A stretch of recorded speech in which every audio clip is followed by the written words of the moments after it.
Você sabia que no início do Plano Real, uma única nota de R$ 100 dava para colocar 200 litros de gasolina no tanque do seu carro? E sendo que hoje em dia, essa mesma nota de R$ 100 coloca um pouco mais de 14 litros? Então fica nesse vídeo até o final, que eu vou te explicar tudo o que está acontecendo com o seu dinheiro e por que o real está perdendo tanto seu valor ao longo do tempo.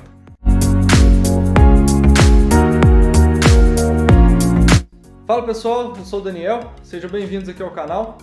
E nesse canal aqui eu vou te ensinar tudo sobre finanças, investimentos e organização financeira e um pouquinho também do que está acontecendo com o seu dinheiro, tá? Então se inscreva nesse canal se você se interessa por esse assunto, pois só assim você me ajuda a estar levando esse conteúdo de educação financeira, esse conteúdo que é tão importante na vida de todas as pessoas, para cada vez mais pessoas, beleza? Então conto com a ajuda de vocês aí. O Plano Real ele foi criado em 1994 e antes dessa criação o Brasil já havia tido outras 9 moedas desde da época do Império lá, onde eram usados os réis.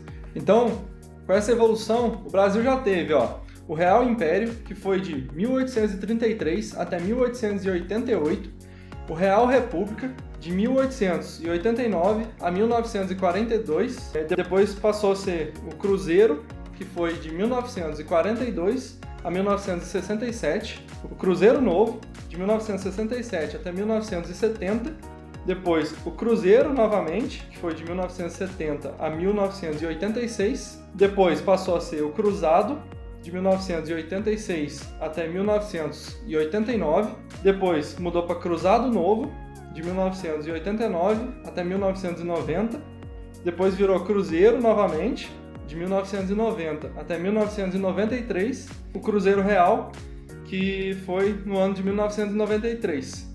E em 1994 foi instituído o Plano Real, que está vigente até hoje.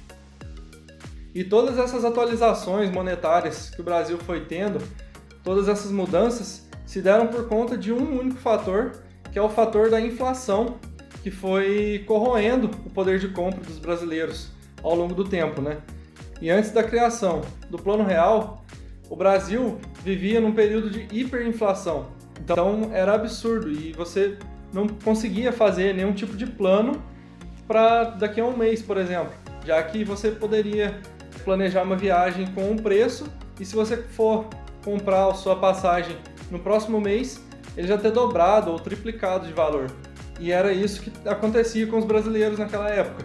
E surgiu a necessidade da implementação de um novo plano, que foi o Plano Real, que criou uma moeda que era lastreada no dólar. E que na época, R$ 1 era o equivalente a $1. Era essa igualdade de 1 para 1. E nessa transição do Cruzeiro Real para o Real, eles usavam a sigla de 1URV, que era uma unidade real de valor. E a cada uma unidade de real de valor, que seria a cada R$ 1, representava 2.750 cruzeiros reais, certo? Tinha essa equivalência, e a cada R$ 1 representava $1.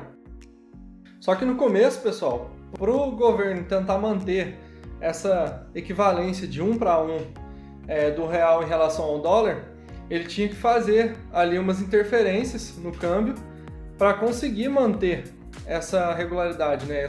Esse mesmo patamar. Então, o que o governo fazia?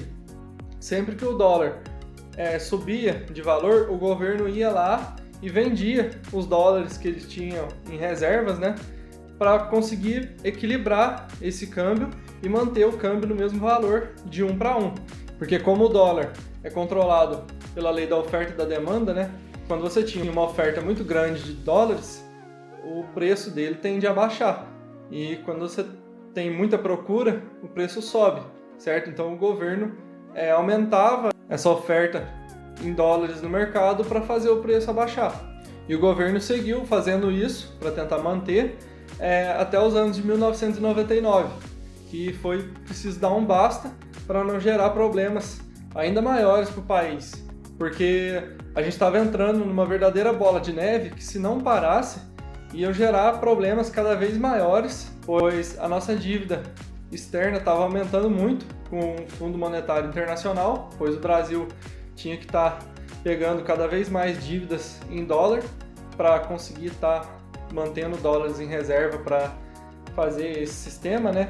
E o Brasil também estava exportando muita mercadoria para conseguir vender aqui, pois o dólar estava muito baixo, então muita gente importava produtos lá, como televisores, eletrodomésticos, materiais, insumos, então tudo ficava mais barato de ser importado, certo? E foi nessa época que surgiram as lojas, né, de R$ 1,99, que ficaram muito famosas aí, que a gente comprava várias coisas, pagava apenas R$ 1,99. E isso acabou gerando um desequilíbrio da nossa balança comercial, já que o Brasil estava importando muitos produtos e não estava conseguindo exportar o suficiente para conseguir pagar toda essa importação que ele estava fazendo. A gente estava comprando demais e não estava conseguindo vender, certo? Então a balança estava desequilibrada. E assim, pessoal, a partir de 1999, nosso câmbio passou a ser flutuante, onde era controlado pelo mercado pela lei da oferta e da demanda, né?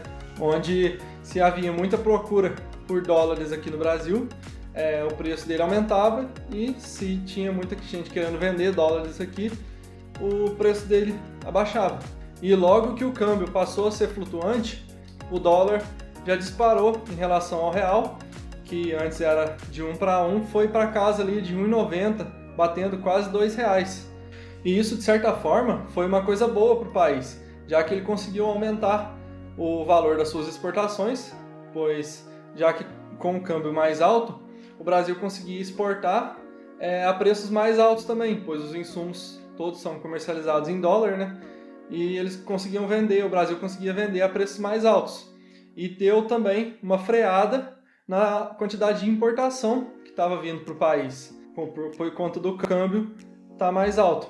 E assim o Brasil também deu uma freada na quantidade de dívidas em relação ao Fundo Monetário Internacional que o Brasil estava tomando para conseguir manter os dólares em reserva. E já que a gente está falando muito do dólar em relação ao real, surgem as seguintes perguntas, né? Por que o dólar é tão importante para a nossa economia? Por que ele afeta tanto assim na nossa vida? E por que é tão importante também a gente comparar a relação do real com o dólar no quesito da desvalorização, né? Então, por ser uma moeda muito forte, o dólar é a moeda de comercialização global. Todos os produtos, insumos, matérias-primas, commodities são comercializados de um país para outro, eles são comercializados em dólar. E é por isso que o dólar é tão importante para a nossa economia. E isso afeta muito na vida da população por conta, principalmente, dos insumos. Pensa, por exemplo, no carro que a gente compra, que a gente tem para andar. Os materiais que foram usados para construir aquele carro foram todos comprados em dólar. O combustível que a gente usa para colocar nesse carro, ele vem do petróleo, que também é comercializado em dólar. O nosso pão que a gente come todo dia em casa, ele vem do trigo, que também é comercializado em dólar. Então o dólar está diretamente influenciando na nossa vida ali, em tudo que a gente tem, em tudo que a gente compra. E por último, o dólar é um ótimo benchmark, né? Um ótimo comparativo para a gente saber se a nossa moeda está se desvalorizando muito ou se valorizando em relação ao dólar, já que o dólar é uma moeda forte, né? Para a gente ter ali uma noção de como que a nossa moeda está se comportando, se a nossa economia está indo bem ou está indo mal. E isso pode ser refletido, de certa forma, com a cotação do dólar. E alguns exemplos de fatores que fazem o nosso real se desvalorizar em relação ao dólar por exemplo, a nossa taxa de juros básica da economia. Como todo mundo já sabe, a nossa taxa de juros é a taxa Selic. Nos Estados Unidos, em países desenvolvidos, normalmente eles têm uma taxa de juros bem mais baixa e chegando até alguns patamares abaixo de zero. E como aqui no Brasil, naturalmente, por a gente ser um país emergente, a nossa taxa de juros ser um pouco mais elevada, isso acaba atraindo alguns investidores de fora, alguns investidores institucionais que vão trazer o seu dinheiro para investir aqui no Brasil, grandes fundos de investimento, certo? E isso faz com que o real se valorize em relação ao dólar, isso faz com que a cotação do dólar caia quando tem muito investidor vindo para cá, e é por isso que tem uma relação direta da taxa Selic com a cotação do dólar, onde geralmente quando a taxa Selic sobe muito, o dólar cai, ou quando a taxa Selic desce, o dólar sobe. Pois se a gente dá uma taxa mais baixa, por que os investidores estrangeiros vão arriscar em investir num país emergente como o Brasil a uma taxa de juros pouco acima ou quase parecida com a dos países desenvolvidos, que são países bem mais seguros?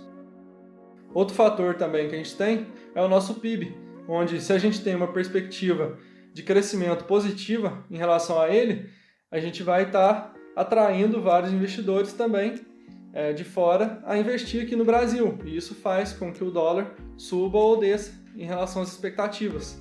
Se a expectativa estiver positiva, a gente vai ter um dólar em queda. Se a expectativa estiver negativa, o dólar geralmente vai estar subindo. Outro fator que também é determinante para a nossa desvalorização direta da moeda e também para a desvalorização em relação ao dólar é, como eu disse, a inflação, que com o Plano Real ela está bem mais controlada, mas mesmo assim, ao longo de 27 anos do Plano Real que a gente teve até hoje, a gente teve uma desvalorização do nosso dinheiro de cerca de 85%. Então, basicamente, isso significa que R$100 que você tinha lá no início do Plano Real, hoje valem o equivalente a mais ou menos R$15. Mas, no geral, pessoal, para que um país ele consiga segurar a desvalorização da sua moeda, controlar ali um pouco, ele precisa gerar riqueza. E essa geração de riqueza, ele se dá a partir da iniciativa privada, onde a gente tem um ciclo de geração de riqueza que funciona mais ou menos o seguinte: se a gente tem várias empresas produzindo, vários incentivos ao empreendedorismo, uma economia que incentiva os negócios, incentiva para que pessoas empreendam, e com cada vez mais empresas a gente tem cada vez mais pessoas trabalhando, e com cada vez mais pessoas trabalhando a gente aumenta o consumo na nossa economia, porque mais pessoas vão ter dinheiro para conseguir consumir, e com mais consumo vai aumentar também a demanda por produtos, fazendo com que as empresas precisem produzir mais para suprir essa demanda, e assim, para a empresa produzir mais, ela precisa expandir os seus negócios e contratar mais pessoas. Isso vira um ciclo virtuoso de geração de riqueza, onde todo mundo ganha. Só que, infelizmente, a gente ainda vê muitos países que sofrem com muita interferência dos seus governos, E isso acaba atrapalhando esse ciclo de geração de riqueza, já que os governos não produzem nada. E a única arrecadação que eles possuem são os impostos. E para que um governo consiga manter as suas atividades, ele vai ter 3 opções. Ou ele gasta menos, ou ele arrecada mais através dos impostos, ou ele faz uma junção dessas duas coisas.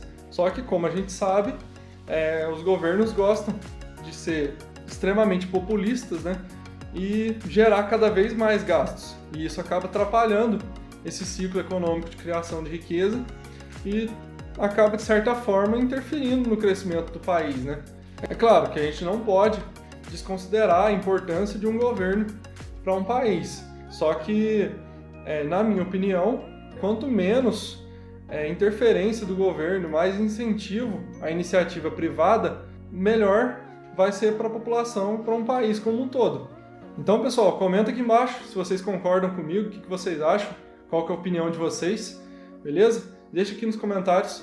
E se vocês gostaram desse vídeo aqui, não esqueça de deixar seu like também, se inscreva aqui no canal, pois assim vocês me ajudam a estar levando esse conteúdo de educação financeira, investimentos, um pouquinho de economia também, para cada vez mais pessoas. E esse conhecimento é muito importante para todo mundo.